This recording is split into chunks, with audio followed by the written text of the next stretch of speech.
I certainly hope you dance as well as you dress. There's only one way to find out.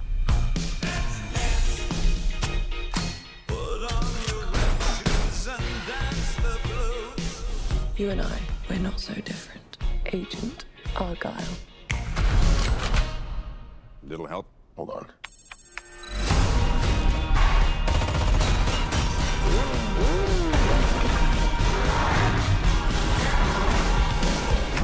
The book is phenomenal, sweetie, but what happens next? It's called a cliffhanger, Mother. Elly, it's called a cop-out. Whoa, hey! There's a cat in there! Oh my God, you're Elly friggin' Conway.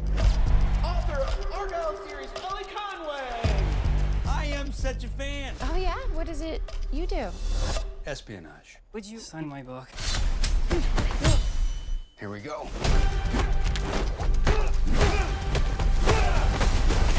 I love this book!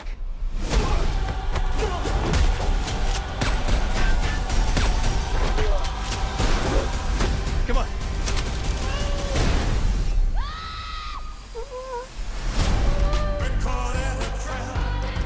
Who are these people? Real life spies. Why would they care about me? Because you're a goddamn fortune teller, Elly. What you wrote in your new book actually happened, and you kicked a hornet's nest you didn't even know existed. I'm in some really big trouble, Mom. Oh, so now you're experimenting with drugs. I want all assets on them now. I need her to write the next chapter.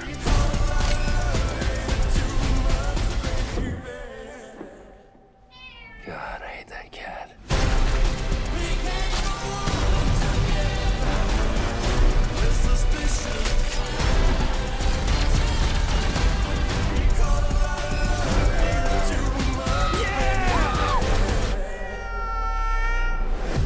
It's time for you to meet the real Agent Argylle. Oh my God. Oh my God. Oh, My God.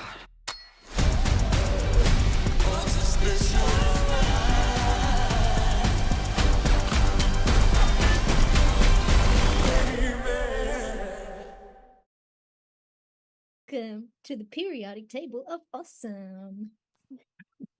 Are we all dancing? what a vibe. Are we all the Wiggles? I can't spin in my chair or I'll choke myself with this, otherwise I'll give you a whirly bird. A what? I believe Henry Cavill had one of them earlier. I'm slightly concerned by the image of you giving either me or Dion a whirly bird. Hey. Don't exclude Peter.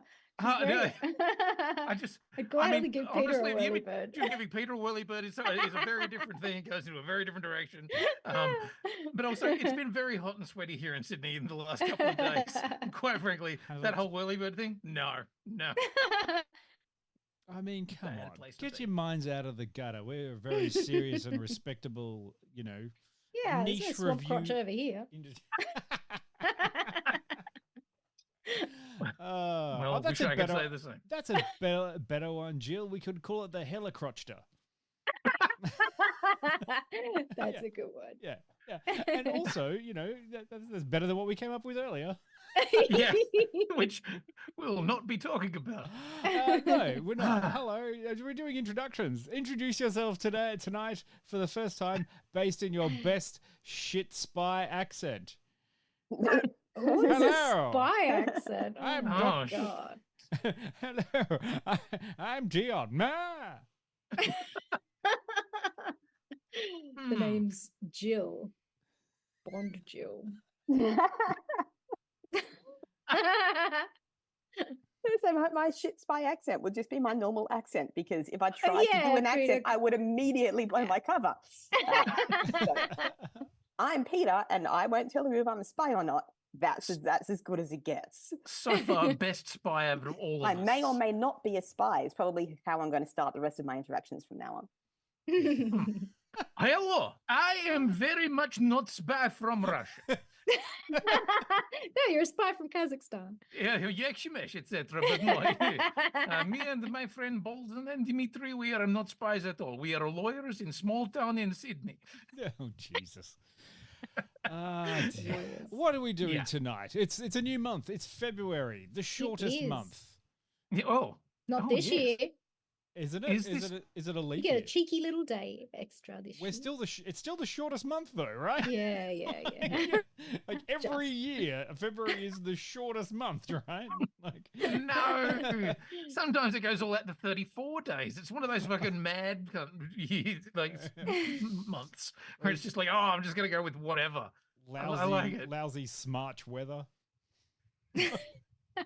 March. Okay, smart. So we're here and we're talking spies. It's very spy-tastic. And I don't know. Are you excited about spies? Who loves their spies here? I mean, yeah, like a good spy movie. Like, I mean, and which version are you talking about? Are you talking about the James Bond era spy movie, or are you talking about the Tinker Tailor Soldier spy sort of Oh, theme? that was a bit of a yawn. Oh, come on. Look, I really tried to go for like art house British film, but God, it was boring. What about the 39 Steps? Like, I mean, fuck's sake. I'm more of the Austin Powers kind of spy. You know? Spy Kids. Baby, yeah. Spy Kids, no. No, just no. Straight up no. Pete, where's your Hard spy no. at? I mean, I won't tend to seek out a spy, but I will occasionally spy if the urge, if it calls to me, Right. like slow horses call to me. Yes. So I will have an occasional spy, but I don't spy on purpose usually. But what What about Spooks?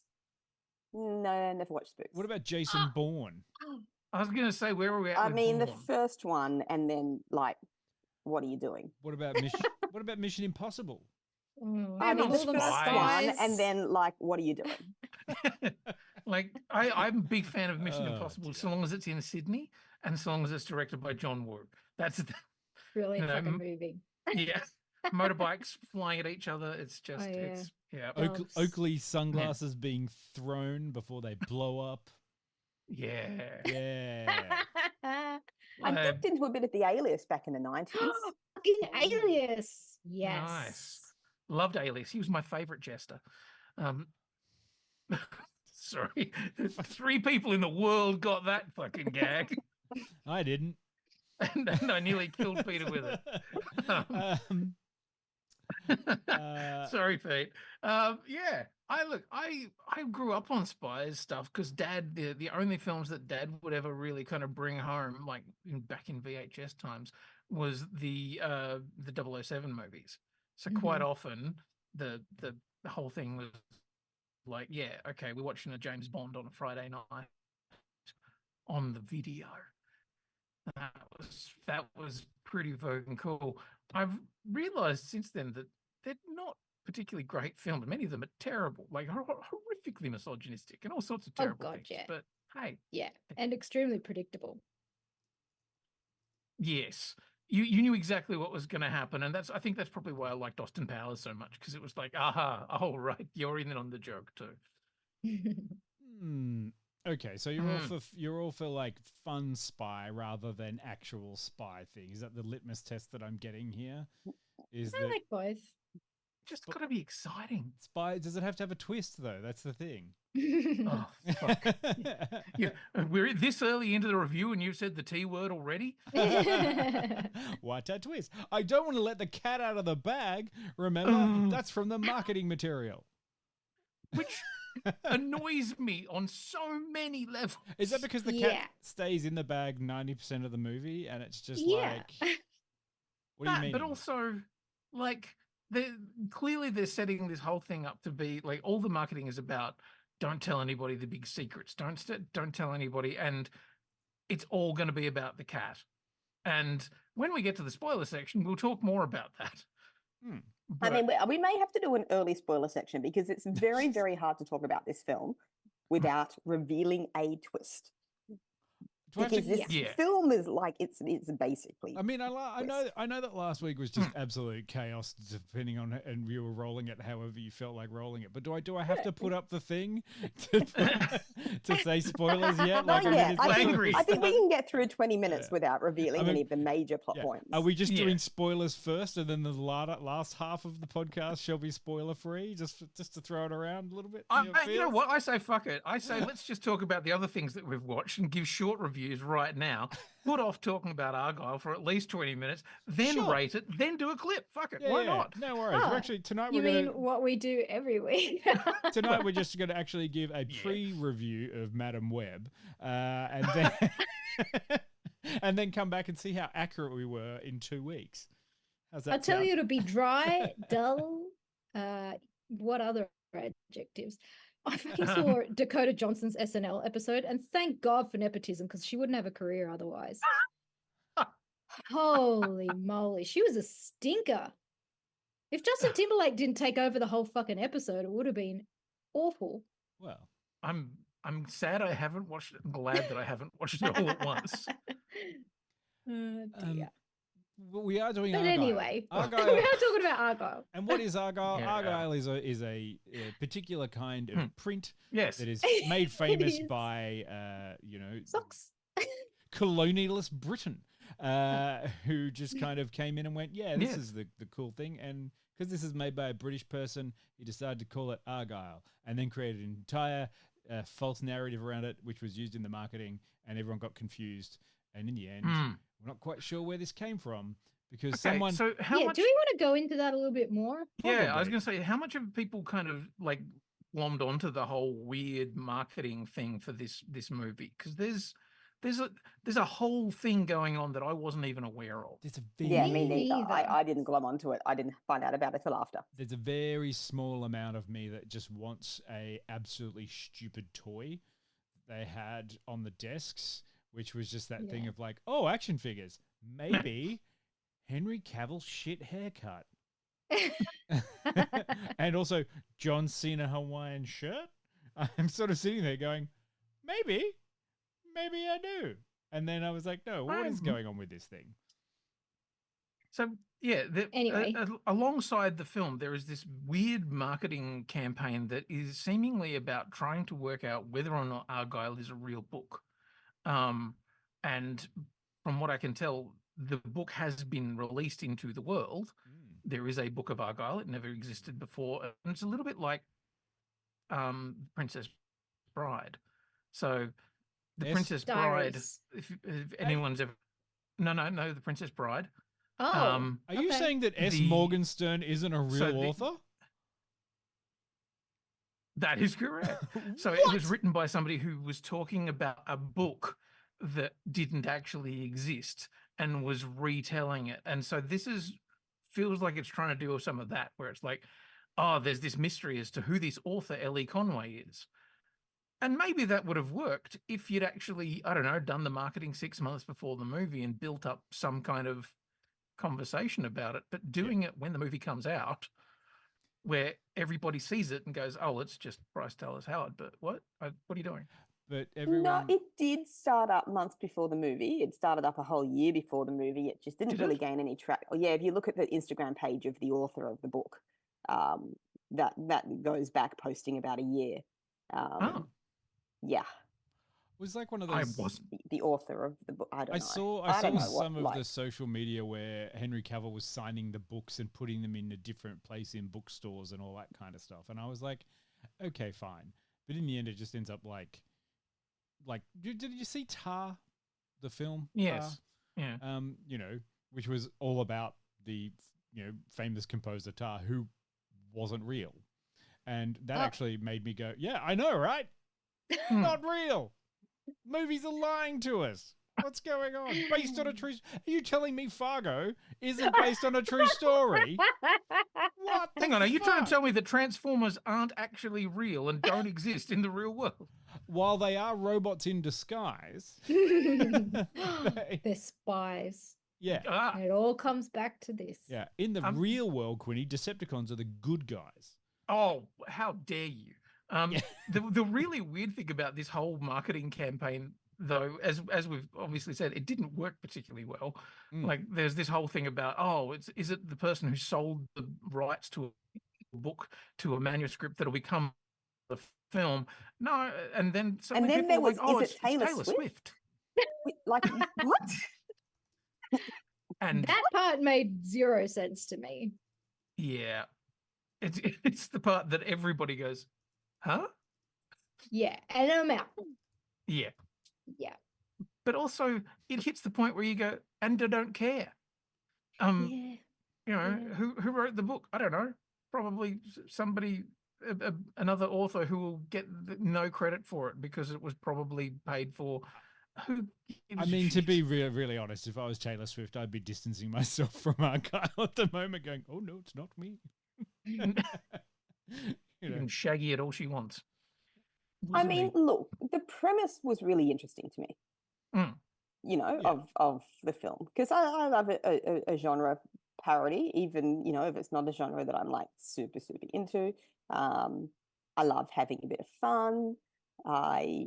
You know, so the premise of the film, outside of the marketing campaign that I did not know existed going into the film, is, you know, an author of cheesy spy novels gets embroiled within the plot of her own cheesy spy novels, basically.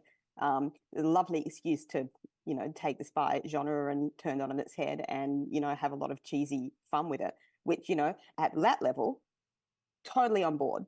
Like, sounds like a ride, right? And the beginning of the film does kind of deliver on that. Well, speaking of, like, you know, ideas, is there a synopsis for Argylle? Yes, there is. My internet's on pedal slow, so I was like, fuck, I hope they're not talking to me. Oh, okay. Well, I mean, hey, look, I can add a little bit of mood music to the background of this. Do you want to just talk about that? Yeah, I would love to, but also shit accent. Where are we at? What do you want? Oh, yeah, I didn't get many accents in this movie. I would say Dua Lipa Albanian. I cannot help you. Can you do a Sam Rockwell impression? Yeah, right. Okay. Yeah, cool. Yeah. Hey, great. That's amazing. Hey, reclusive author Elly Conway writes best-selling espionage novels about a secret agent named Argylle, who's on a mission to unravel like a global spy syndicate. However, whenever the plots of her books start to mirror the covert actions of like some, I don't know, like some real life spy organization, yeah, the line between fiction and reality really starts to blur, man. Woo. Hey. That was very good. Tell you what, at like the drop of a hat, that's not bad. Thank you. That was pure arson, not something that I was expecting to work. Need more Zaphod Beeblebrox, I think, Quinny. Look, he's just this guy, you know. Not bad at all. All right, Thank you. Yeah, that's it. Like Argylle, it's a very interesting, fun hootenanny kind of a thing that then starts turning, and then it just keeps turning weird. Does that not make sense? Do you know what it felt like? Here, here's my metaphor that I finally got. I was like trying to search for one. I was grasping at straws. You know what we need? I love a what Dion we really metaphor. We need a fucking emote for Dion's metaphors. Yes, we do. It just goes on for ages. So do you know we've got one for my dad's fucking mayo, but we don't have one for his metaphors. If you know, there's sometimes when you're mixing paints together to try to create a color, all right? And eventually you just keep going, oh, maybe a bit of this and maybe a bit of that and maybe a bit of this. I feel like this one started off really well. Like, it's colorful. It's got splashes. You've got things everywhere. It's like throwing paint at a canvas. It's a little bit pro-heart. It's a little bit, you know, kind of getting out there. I really like it. But in the end, it's like you've added too much and it's gone to just brown. It's just brown now. Baby poo brown and now. I don't know. And all of the colors that were there are distinct and capable at the start. They are not there by the end.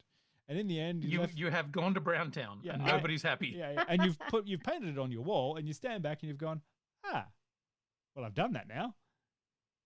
I have to put it out. Shit. Yes. Anyway, that's my metaphor for this one. I like that. That's actually that's a very good metaphor, Dion. because it is fun and exciting, and there's new things and there's stuff flying at the screen, and it's kind of got this interesting conceit, and everyone seems like they're having a lot of fun. And then by the end of it, I'm like, they look like they're all fucking cult victims. They are just smiling through it, going, "We just got to get it done. We just have to get the film done." And it kind of feels like Bryce was like, I signed up for 4 months and I've been here for 6. Like, yeah. Oh, and you want me to do what now? From her at the end. Yeah. Okay. Fucking right. Let's go. And it does to extend your metaphor, Dion. It has the thing of like, yes, everything starts out as a lovely swirl of colors, and much like cooking or anything like that, where you overcook something, eventually all of the flavors kind of leach out of it, it'll blend into each other, and it turns into hot brown. And this one sticks around way too long. Like, I think if this had been for a film that's only 2 hours long is surprising. Yeah. But if it had been an hour and 40 or something like that, I think it would have been a lot more, pacey and sort of, just rattling along. There's a lot of fat to be trimmed off this, because it just keeps turning into the movie you don't expect. And after a little while, you're like, oh, okay. Like, originally when it happens, you're like, okay, cool, I'll go that way. And then you're like, but you don't know where you're going now, so you're just turning in hopes that an exit will appear. And one does not, because you are not turning the right way.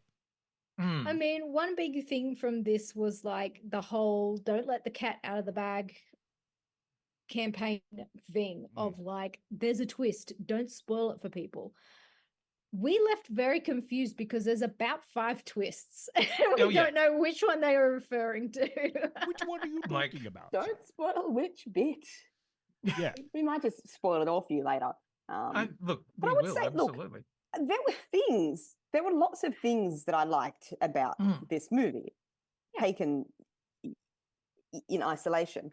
And there are lots of things that I liked in a very different way to other things that I didn't necessarily feel like them kind of belonged together in the same package. But I liked them as things. Like, so it's kind of hard to be like there were lots of things that I liked about this movie. But yeah, pacing and tonal consistency, I think, were some issues with the whole package of. I mean, I've got a thing that it shat me, which I think I have to wait until the spoiler section to talk about, which was the original conceit sort of thing of her overlaying Henry Cavill's action figure persona as it goes through, and then you find out later that she's like, they explain that she's actually overlaying the wrong character onto that person because she'd already created that person as another. Like, it's one of those things which is like, hang on, we went through half the movie where you would like close your eyes and Sam Rockwell would turn into, the Henry Cavill, and then later you find out actually in her, fantasy, it wasn't that character that was Sam Rockwell. And that is one of those conceits where I'm like, wait, but you established this here, but then you just did it. What? I mean, there was a fair bit of that. Sure. There was a fair bit of that. Do not get me started on how hard it is to get crude oil out of dresses, but sure. And what crude oil? I'm sorry, what crude oil? Because it didn't matter how much she was kneeling and leaning and splashing it all over the place. She was pristine at the fucking end of that. We had better get that fabric, and that's whatever the most ridiculous is. thing about that scene. Or the fact that the bad guys. Let's talk about just the basic physics of ice skating later. Or the fact that we talk about the bad guys actually have safety protocols designed for that in case there's a spill, and they were completely ignored. Can we just put a disclaimer on this whole movie that it is a Michael Vaughn film? And Matthew Vaughn, sorry, but like, in what universe did any of the Kingsman stuff feel real either? Oh, the first Kingsman film was moderately realistic. Which one? The first one? The first Kingsman one with Eggsy. Yeah. Except for the terrible, like, bit at the end where it was just sexual weirdness. The first Kingsman was good fun and had some good action and stuff like that. And then a terrible moment at the end that fucking ruined the whole film. But I don't know. I would whether I'd say it was realistic in its action, because there are a few sequences in that kind of amped it all up to 11 too, like the big fight in the church. Yeah. I mean, I think the good thing about this film is that it's considerably less misogynistic than his previous films. Yes. Yeah, I mean, yes. Matthew Vaughn's been around. He's done a lot of films, Yes. either as a director or as a producer. So he's actually made some really great work. Like, some of his work's actually been quite fun and new and reinvigorated cinema in a certain kind of way. The new wave British gangster film owes a lot to Matthew Vaughn Productions. But does it work here? It's kind of, is it satire James Bond? I'm not sure. Or it thinks it is. Because it's not Austin Powers. No. It's not James Bond. It's kind of Americanized. It's a little bit like, can I be honest? It's a little bit Matthew Riley. Yeah. Does that make sense? I can see that. Like, I mean, Australian author Matthew Riley was like, I wrote books because I couldn't afford to make any of the films because they were too way out there. And I'm like, you should now. Like, everything that you had thought up and written down on the page, mate, you can probably do now because, Argylle is just absolutely chock full of CGI, and it's a little bit to the detriment of it, I think. Yeah. Yeah. So looking back at his filmography, there are a few things that I'd completely forgotten that he'd done. So I'd forgotten that he'd done Stardust. But I've never seen Layer Cake. You haven't seen Layer Cake? Jesus Christ. The Sound of Music? Layer Cake? What is wrong with you? I've watched the X-Men First Class and Days of Future Past. I'm sorry. Does that? Yeah, well, we'll have to get you onto the Layer Cake. Layer Cake's actually a good, British crime thing. I like Layer Cake. It's a little bit more real. But I think people really kind of latched onto him around Kick-Ass. And that was interesting. That went in a particular direction. But yeah, I don't know. Like, is he a great movie director? I don't know. I don't think so. And isn't he directing Deadpool 3? No. I don't know. I thought he was. I'm just gonna look that up while you talk amongst yourselves. Yeah, I just come down with that a hard no. It's like, I don't think he's doing that. He's certainly involved with it. Okay. Sure. Look, I distinctly remember coming out of the movie and everyone was complaining about the exposition dumps, and I don't remember any of it. I had about 5 glasses of champagne before the movie started, so I just was having a really good time. I was just enjoying all the action beats and going, oh, look at that! Oh, ooh! I think I even hit Peter in the arm at one point when when something happened, and it was like one of the many plot twists. I was like, oh, I didn't see that one coming. It would have been one of the earlier ones, though. Even it was by an the early fifth or sixth plot twist along, you'd be kind of. The music was playing, and I had my feet kicked up in the reclining chair, and I was like, yeah. But entirely stupid in terms of the action sequences, but that kind of stupid fun, which I tend to enjoy. I really thought that the moments where you're like in the book and it's going through an action sequence and the dialogue and everything was so cheesy, and I really enjoyed those moments. I thought it was able to differentiate between this is in the book stuff and this is real life. I did kind of like that stuff. That's what I thought was good. Like I was saying at the start, it is an interesting conceit. It's got great transitions between how do you mesh that between what is going on in the real world and what is fake, and how they do it. Everyone seems to be having a lot of fun. Henry Cavill's having a lot of fun just playing John Cena's enjoying himself. Oh, for the I two didn't- scenes that he I did. didn't see him. I didn't see him in the film, but Oh my goodness. but yeah, like everyone's having fun. Yeah, I thought the transaction.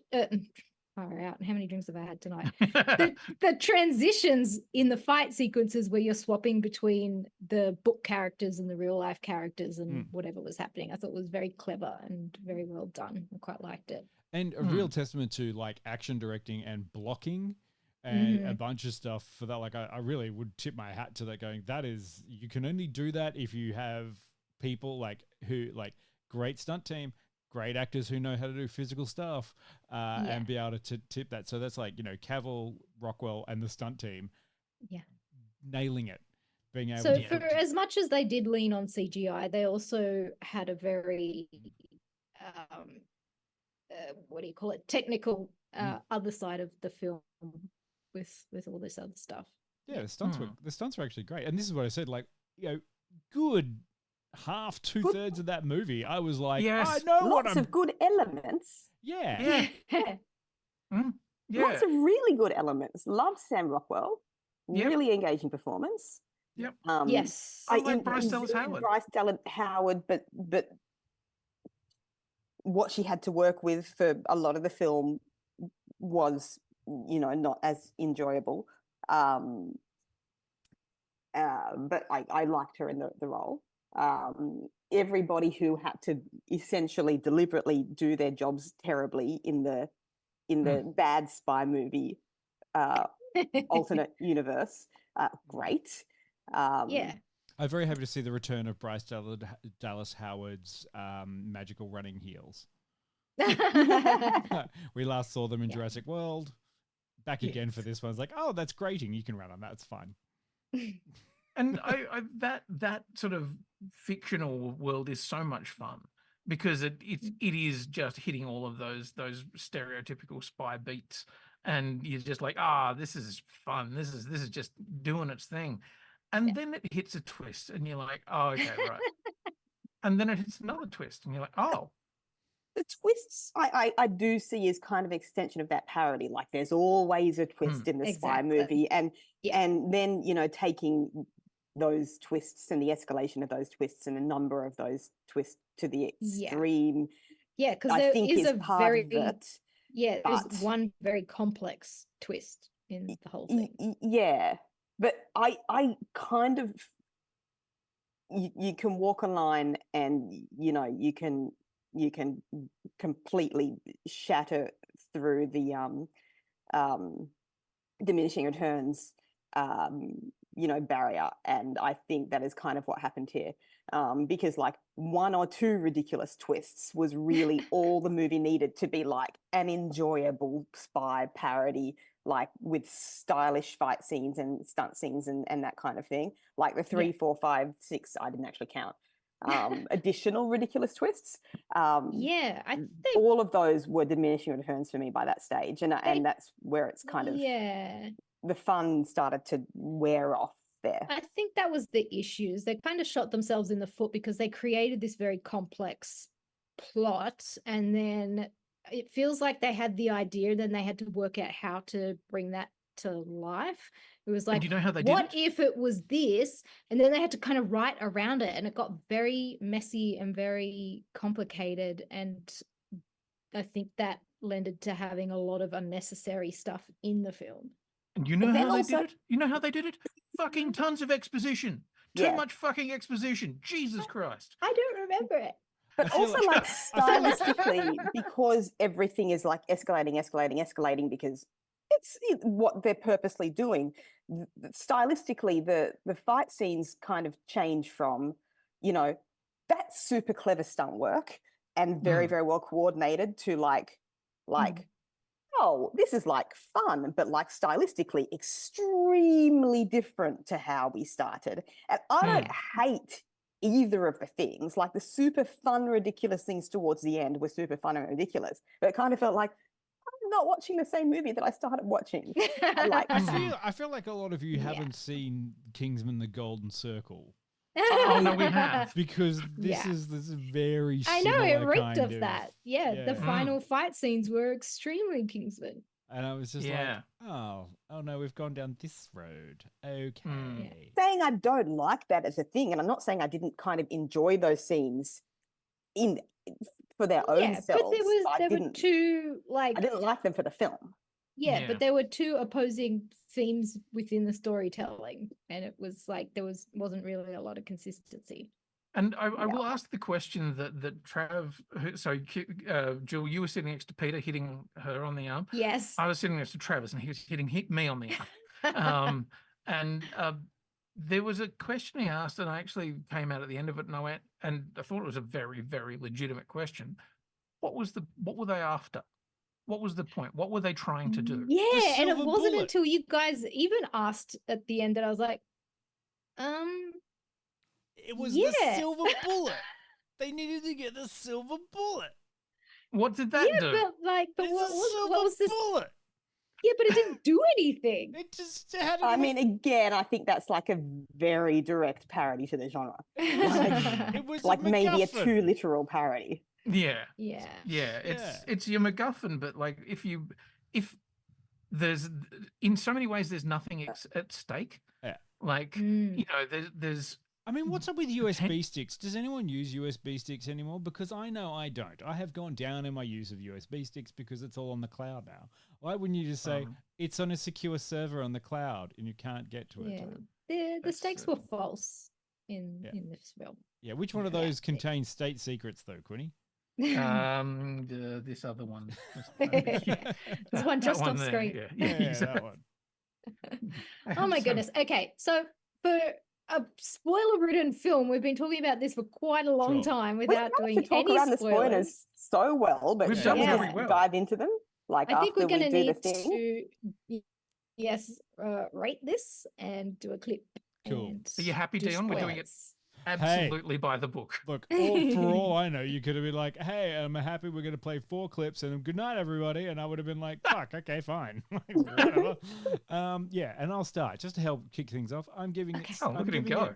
it 65 because I'm deducting the marks off the fact that I got too confused by the end because I was having a good time at the start there. It was mainly Sam Rockwell. It was a bit of a fish out of water story, had lots of fun stunts. You know, Henry Cavill was having a good time. John Cena was having a good time.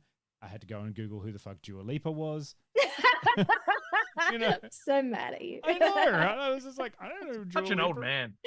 Who's Dua Lipa? I don't fucking know. And she did. She did a Lipa.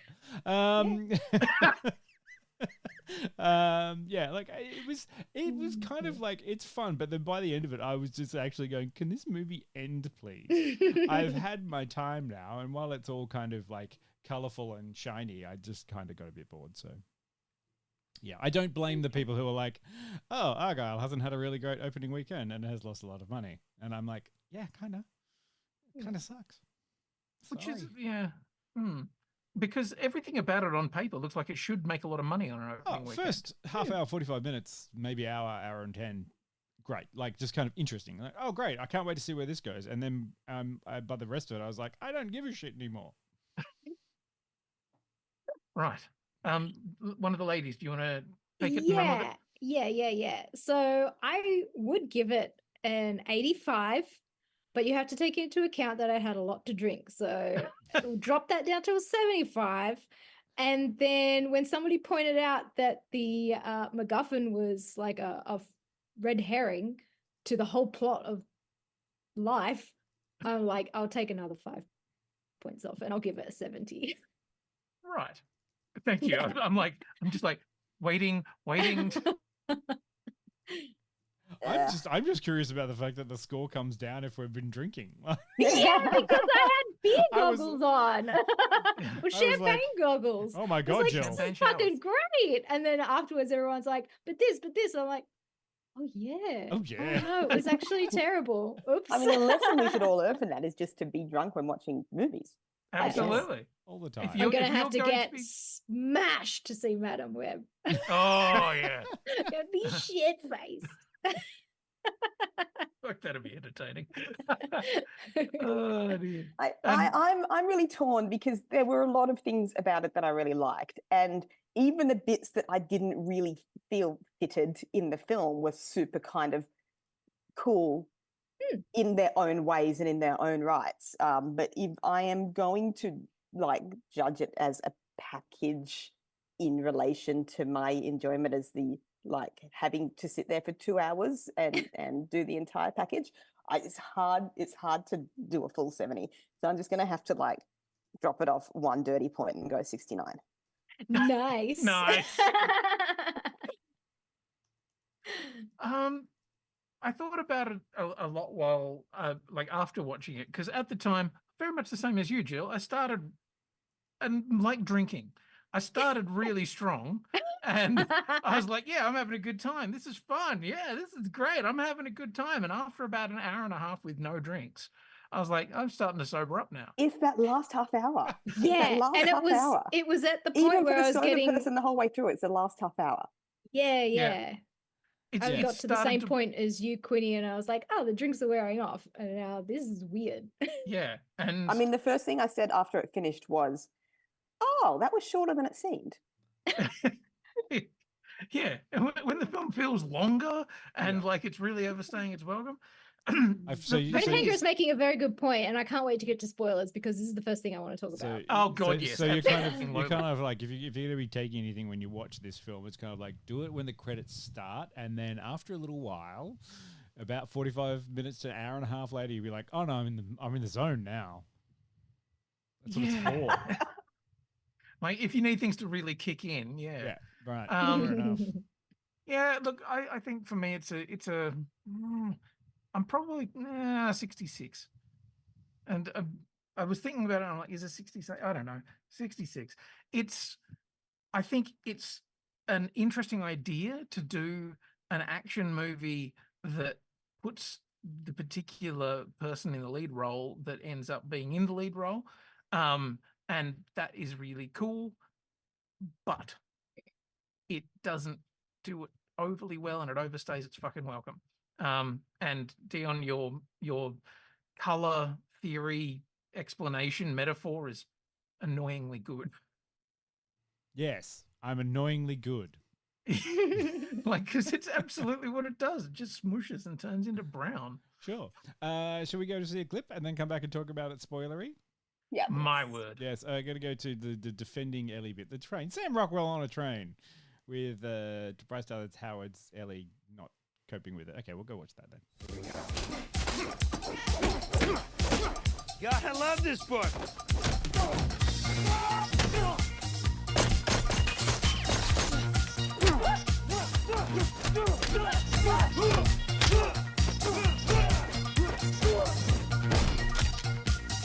See, I was telling the truth.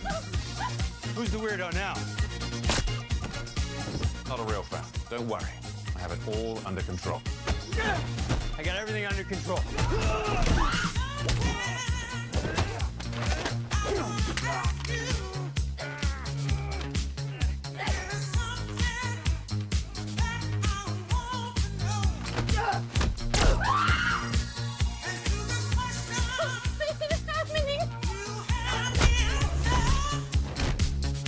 Are you okay?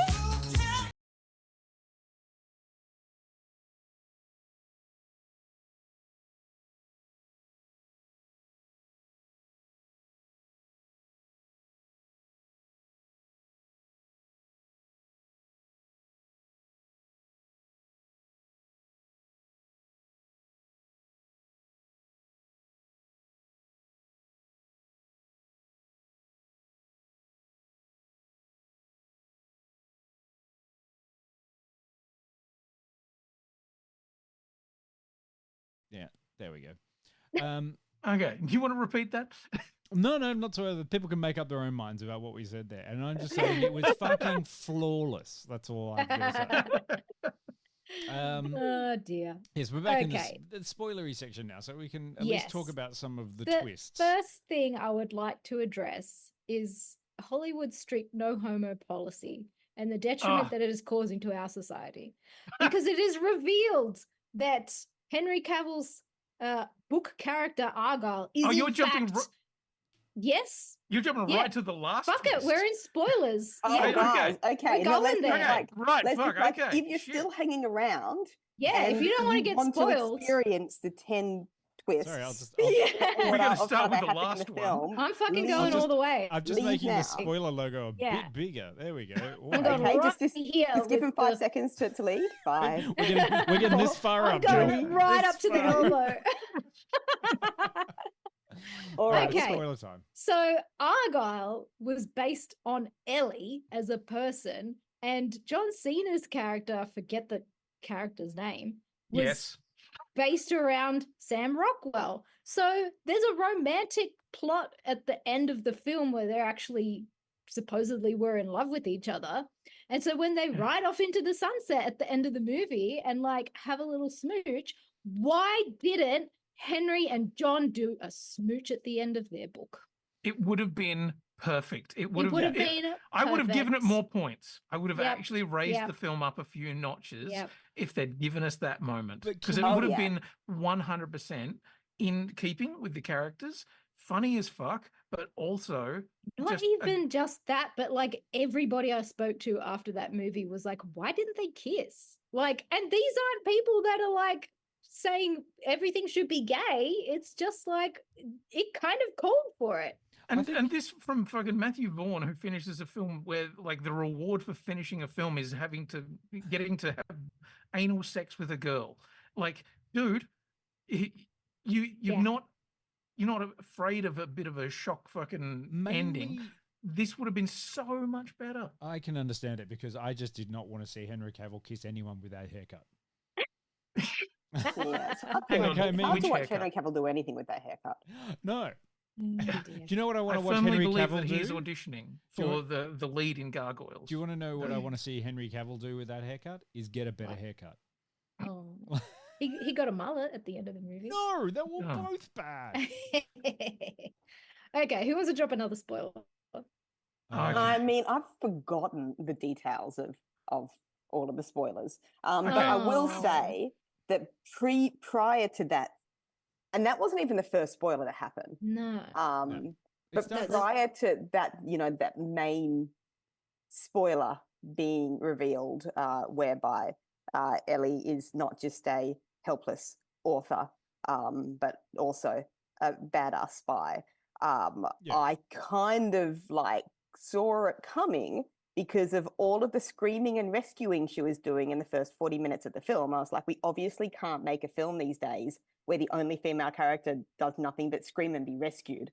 So, like, obviously she's going to have to be completely badass at some point in this film. Which is why I kind of feel like I thought Bryce Dallas Howard was great, but like when you're being given like screaming and being rescued to work with, like it's hard to do a huge amount with that until you also get to bring that other element of the character in. So go back a few twists, Yeah. and one of the very first ones is the whole thing about her parents. So and that was one that I was like, oh, okay, that's fun. Because Yeah. like the revelation of so her mum's Catherine O'Hara, who is having a fucking great time, as she always seems to be. Yeah. And we find out that her father is, oh my heavens, the big bad guy. Mm. And you're kind of like, oh shit, okay, that's fun. And That I love alone revealing would the have spoilers, been but also completely out of order. This is amazing. Yeah. yeah, Oh, yeah, yeah. But like that part alone would have been a cool plot twist and a cool movie thing. But then they had to pile more and more and more on top of it. yeah. It was like, oh, And- her parents are actually the bad guys, and she didn't know this entire time. And she's actually been writing this book about all the spy secrets that she like consciously has picked up. It's like, no, she subconsciously picked them all up because she is the spy that it all happened to, and she's been brainwashed. And it's like, oh my god, okay. Oh, but Okay. maybe Sam Rockwell's a bad guy, but maybe he's a good guy. We Yeah. don't know. But And maybe then she's a bad maybe he's guy. But maybe actually- she's a good guy. Maybe she's the good Yeah. guy. Yes, maybe she's. Oh God, that fucking. But And then, oh my maybe- god, he's been with her this entire time. But also, she's a sleeper agent who gets triggered by a music box. What the Where the fuck did Oh, that come from? okay. Too many. Okay, Like at Karina. that stage, it's like the movie needs to finish now. We don't need this scene. Karina, who is sadly not in the chat tonight, she and I were both bitching that like Elly's Winter Soldier move was considerably less cool than Sebastian Stan's. So, yeah. Yeah. I mean, Oh god, yeah, too many. And the thing with each of these twists is that they're almost invariably accompanied by at least 5 minutes of exposition by somebody. Yes, Like you the don't moment just get there's to experience a twist, then you have to have it explained. Yes, and it's either by Sam Rockwell, who's like, yeah, baby, it turns out I love you and I have always loved you, but also there's Samuel L. Jackson over there, but he's going to talk to you for 5 minutes too. But what happened to Sam Jackson at the end? He got his MacGuffin and he was happy. Yeah, Yes, and then he was did watching nothing basketball. with it. Yeah. And then he was like, "Yay, I got the thing." Samuel L. Jackson got his paycheck and went home. Oh, That's he what didn't he need to did. be in that movie. That was bizarre. Can I just espouse my love again for a similar kind of movie which does this a lot better, which is The Lost City, the Sandra Bullock one. Yes. I haven't seen that yet. It is the same kind of conceit, which is like author kidnapped because they know something, and then there is someone that comes to rescue her as like an action hero, but also the fantasy character from the book that Sandra Bullock writes is played by Channing Tatum, who is just a himbo and useless. And it's just like, that is a smart, funny...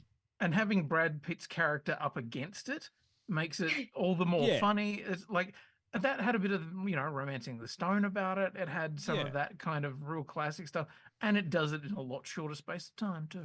Yeah, so like, I mean, this one is like, by the time you get to the twisting start, like, I love the fact that it's twist, twist, twist, twist, twist, more twist, more twist, more twist, and guess what? At the end of the credits or the post, things, it's actually all tied together. Oh, we haven't even talked about that last one. Yeah, right. Like, I kind of had forgotten it until just this moment. Exactly. But we get a little. Should we talk about the? Sure, we're in the spoilers if you want to. Sure. Well, we're gonna let the cat out of the bag. Well, here's the weird thing. So they're pinning this whole movie on it being based off a book that doesn't exist, that was written in retrospect after the screenplay was written, and then they're trying to say that this movie was based off the fourth book, and therefore, our stinger sequence is going to be a teaser for the prequel film, which is going to be based off the first book. And now we don't actually know if this is something that is going to happen in real life or is just something that belongs in this movie. But also, that first book is all still tied with the fucking Kingsman. Yeah, that was strange. I don't know if that was just an Easter egg thing or if they are tying it with Kingsman.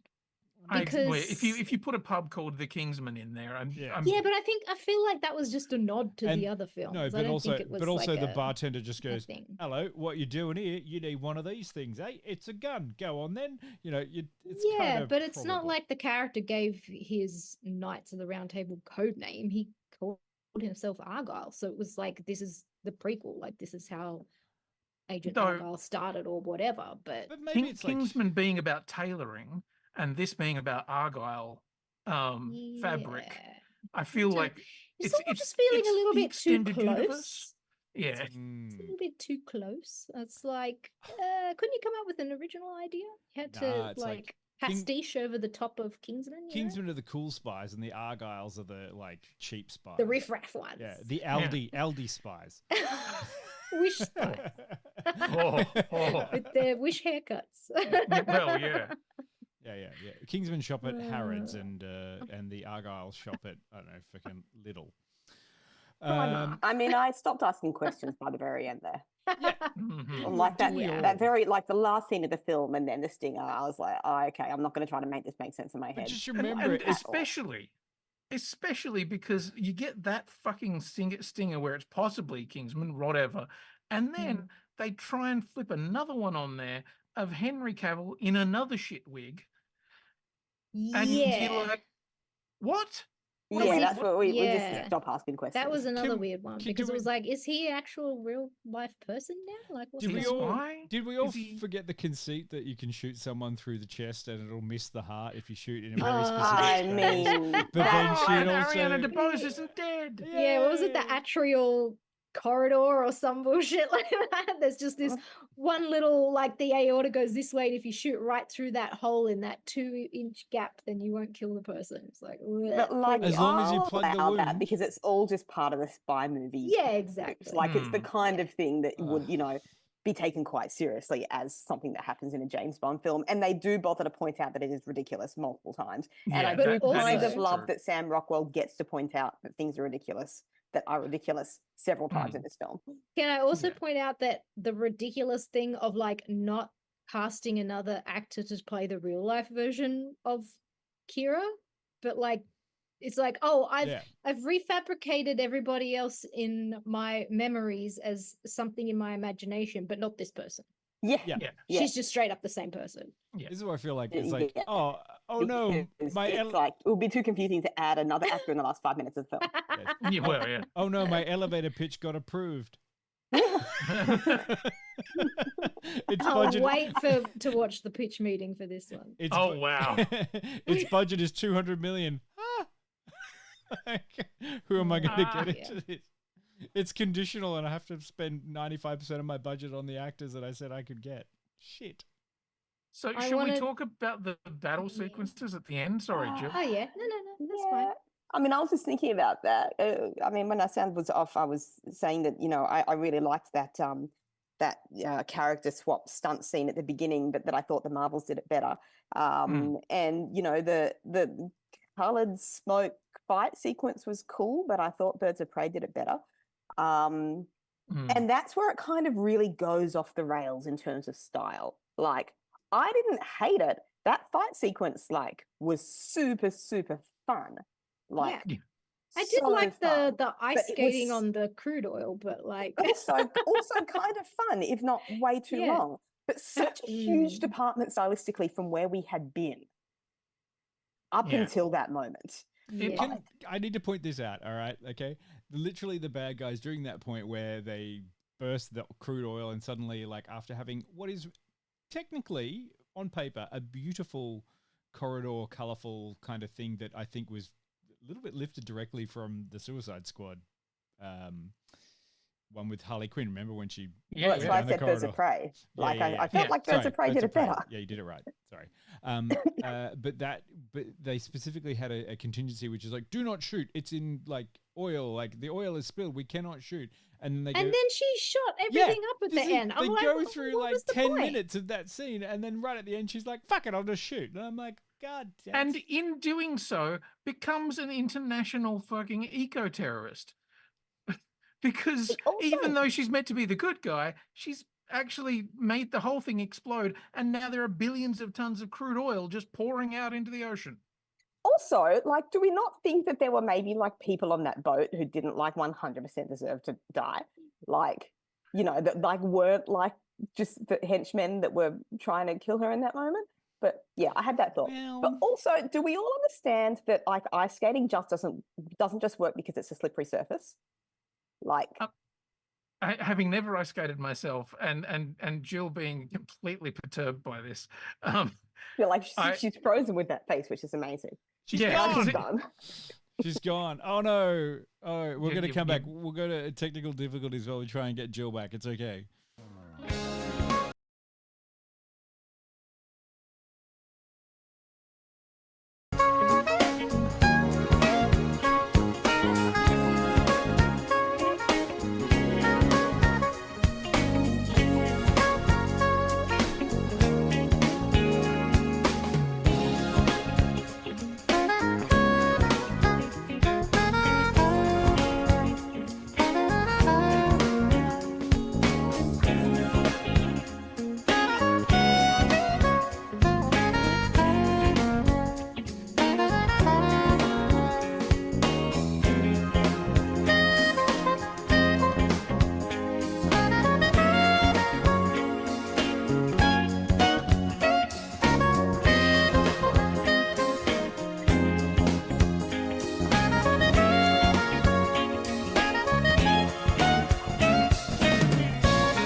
like it was me back. ranting about ice skating. I don't know. Oh if yeah, it's that's a right. It was necessary rant. ice skating on oil. Jill, have you ice skated? I have once, yes. And I was surprised that I was like actually not bad at it. Oh really? Yeah, I slipped over like a couple of times, but I like grabbed the wall and then I was like, oh, I'm kind of getting the hang of this. Do you know those little push wasn't things, bad. like the stroller, kind of something you can Yes. I need one of them. Yeah. Just kind of like, yay. I'm just terrified of it because the idea, like, as a younger person, I'm like, oh yeah, that sounds like fun. As an older person now, the idea of falling over on hard fucking ice, that's just it's like, oh no, that's everything worse. Try rollerblading first. You can do it on the grass. Yeah.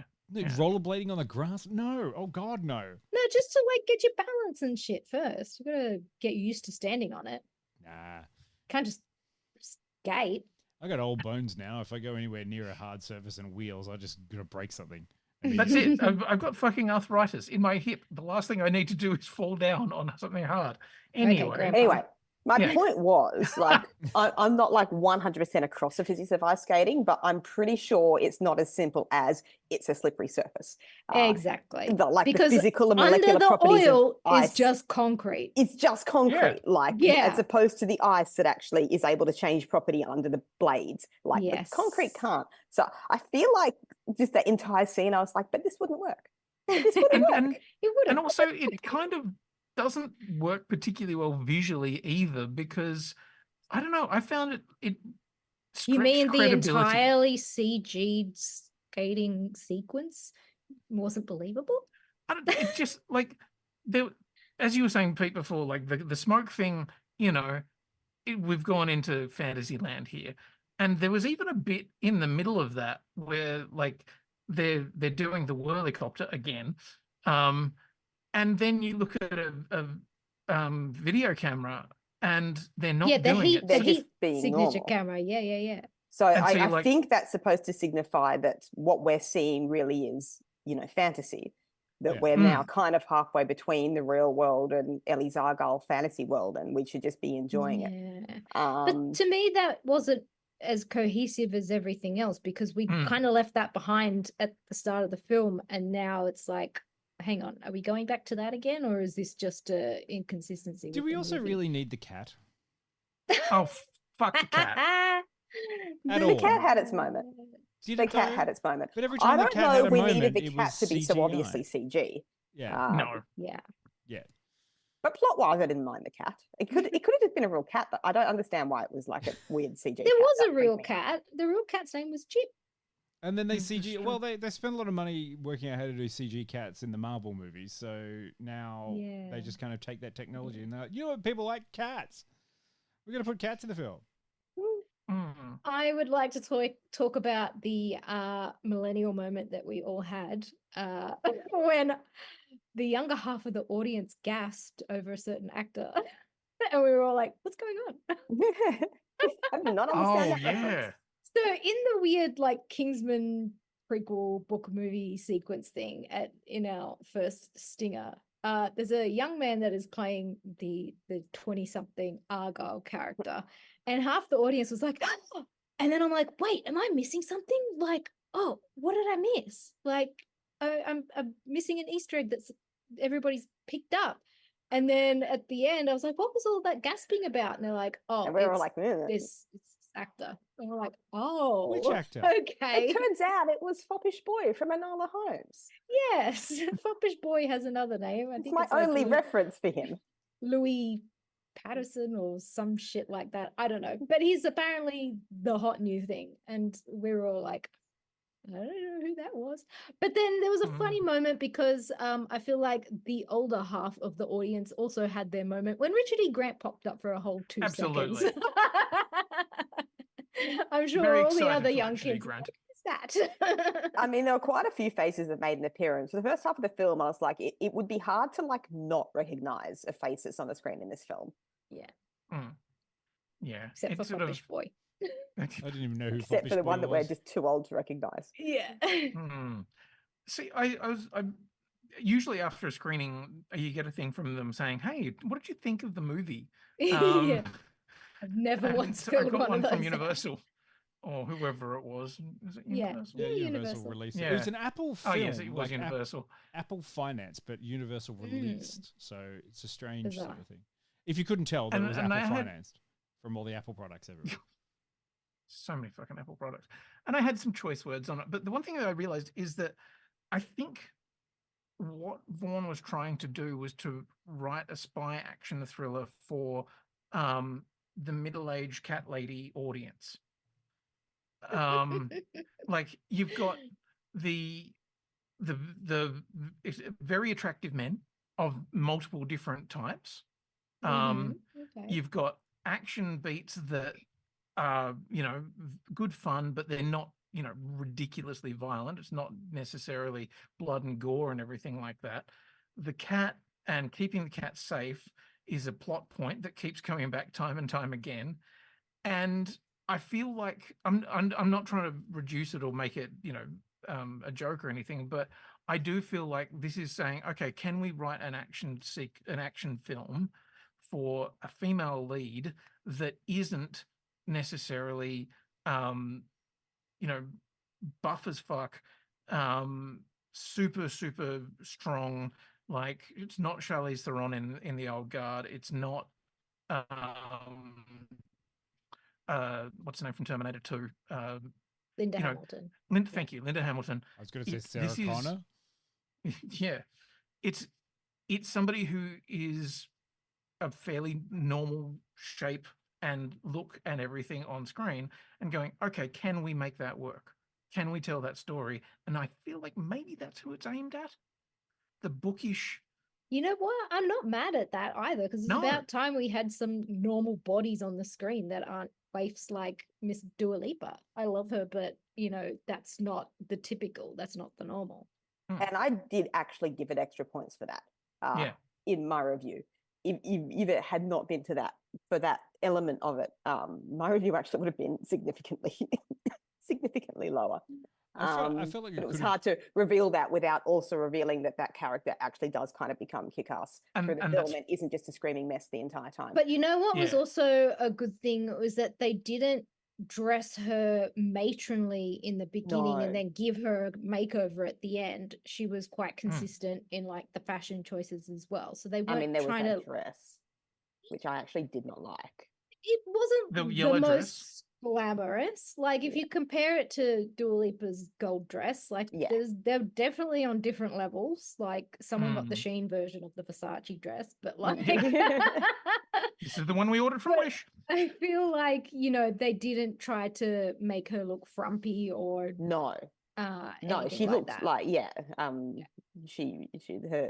her look was consistent throughout, which was you're right. It was kind of nice. They didn't do the whole and now we're going to take off the glasses and exactly. do It's your not the hair she's all that and, moment. You go from having oily skin and limp hair to being amazing. Like she was pretty amazing the entire way through. I would have loved to see it transition slowly into the Argylle stupid action figure kind of thing. It's like get the crew cut and the flat top. Sure, why not? Let's do that. But yeah, it was. I did enjoy that element of it, and I don't. If the intended audience was that demographic, I don't necessarily think that they failed. I think they succeeded in a lot of elements of it, but I also don't think that Matthew Vaughn is the correct key creative to cater to that particular intended audience. So like maybe next time they might want to shift across. And also I don't think somebody from that demographic cater to that demographic. Yeah. If that's who you're aiming at, you didn't market the film right. No. Exactly. It was definitely targeted as this is a hardcore James Bond spy kind of thing. And it's not until you actually go seeking out other trailers that you start to unravel that there's a bizarre plot going on. It just looks like a Henry Cavill spy film. But like with stupid hair. Yes. Yeah. It does kind of make you go, why is his hair so stupid? Yes. Unnecessarily so. Why are they also unnecessarily stupid? And pour one out for John Cena, who quite literally disappears in the film. Like, you know, they keep Cavill around, but John Cena becomes a complete, utter fucking non-character, and you're like, oh, okay. But I feel that's a little bit like John Cena these days. I I like seeing a small amount of John Cena. Oh, there we Like, I don't need a lot of John Cena. I like just a sprinkling of John Cena is fine. But if he hadn't been in London filming this movie, he never would have got cast as the mermaid. Well, there you go. Isn't his name Merken? Oh yeah, Merkin. Oh no, not Merkin. That's why he has such long, luscious hair. It's terrible, and I love it. Yeah. I will reiterate that I really did love Sam Rockwell in this film. Oh, yes. Yeah, he's great in Like he definitely, for all of the like spinning off his axis that it did, he like was the best anchor it could have hoped for. I do feel like it's the same sort of thing as like while everything is focused on everyone else around him, he does allow us to connect with that character in most of his films. Like in Galaxy Quest, you know, he is the avatar of all of us as fans who've turned up, and then all this shit happens and freaks out. Like that's the kind of thing I like about Sam Rockwell. He didn't get to dance quite enough. Oh, he's still got a couple. Like there are a couple of good ones in there. Yeah. But yeah, you're right. There's no not irony enough. Well, then, are we finished? Are we spoiled enough? I think we're of done. this? I think we're done. Well, we have to Look, change. I'm not saying don't see it. We have to change dates next week, don't we? Maybe just get a bit drunk. Next week, like it's not Tuesday. We can't do Tuesday. Or we're not doing Tuesday. We'll have to do another day. Probably Monday. Monday? Yes. This is something. Sounds good. You were springing shit on me last week, and I'm going to spring it on you now. So we're doing Monday, right? Yeah. We'll do. Is everyone in the chat okay with Monday? We're going to come back on Monday next week. Yes, because we've got to go see a lady about a web on Tuesday. So we're doing Mr. and Mrs. Smith for Monday. Yeah, more spies. Yay. I might not actually be able to do Monday, but let's see how we go. Yeah, you can do a pre-record. But maybe if you get, we'll try to, because like we can't do it Wednesday. Wednesday's a very important other day. It's unfair. And then Thursday, I don't know. I could do Thursday. I haven't got much going on. I'm a pretty boring guy.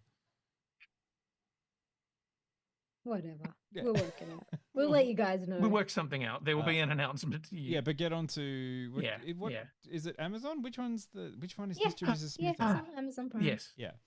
And now I'm halfway through watching Mr. and Mrs. Smith. And I finished it last night. absolutely need to pitch shows to people that allow me to travel to many different exotic locations around the world. Oh, like Italy 5 times, you mean? It's like, oh, we're going to go to an overseas country. Oh, it's Italy again. Yeah. But anyway. Is it Lake Como? Amazing. I want to go. Did we mention Italy? Yeah. Do you like Italy? Is Italy Oh, where are we this week? Oh, Italy again. Okay. Cool. All yeah. right. Well, just so sick of all this pasta. Thank you, everyone, for joining us. Thanks, everyone in the chat. It was a good chat. Hopefully we didn't burst your bubble or let the cat out of the bag, as it were. Oh, fuck, I hate that joke. It makes me angry. The cat doesn't get out of the bag. There is nothing about the cat. It was a shit fucking marketing ploy, and I hate it. Yep. It's shit. But that's fine. Okay, I'm letting it go now. We'll see you all later. Okay. I said bye. Let's go and raid some Barjo, shall we? Bye. Bye.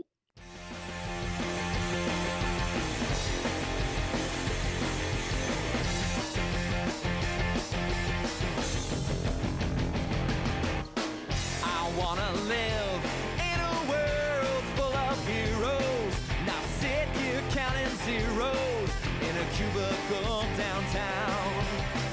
I wanna look out my window, see 'em flying, and swing across the horizon as I cheer 'em on so proud. Deep-powered girl keeps staring at her face, and call Colossus and have 'em teach me ways, and then we'd exercise. I'd be one of the guys. Martial arts from Iron Fist and Wall. I'll dab her up and teach her all my songs. Oh, I wanna live in a world full of heroes, not cooking up these heroes at my parents' restaurant now. I wanna yell out Avengers assemble, not order up for Ethel. Yeah, we're right up cheeky now. Date Emma Frost and have her read my mind. Or Magdalena, her artifacts I find, and then we catch a symphony. It'll just be her and me. Call Bucky Barnes and arm wrestle for hours. This NMA and bring her lots of flowers. Oh,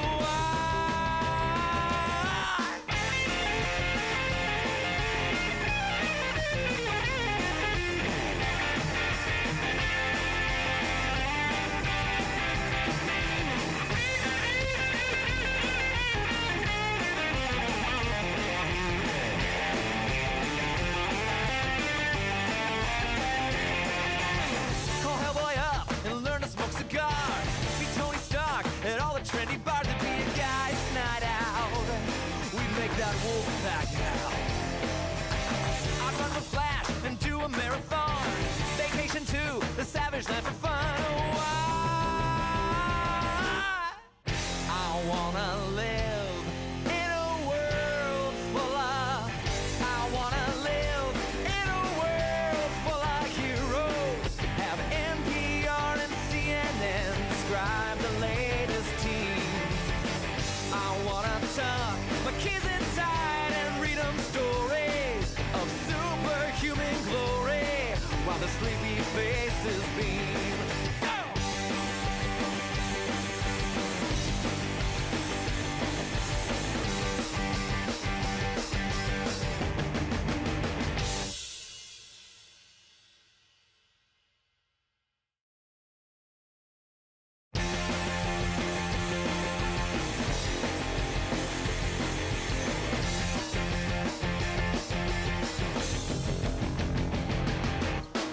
I wanna live in a world full of heroes, not sit here counting zeros in a cubicle downtown.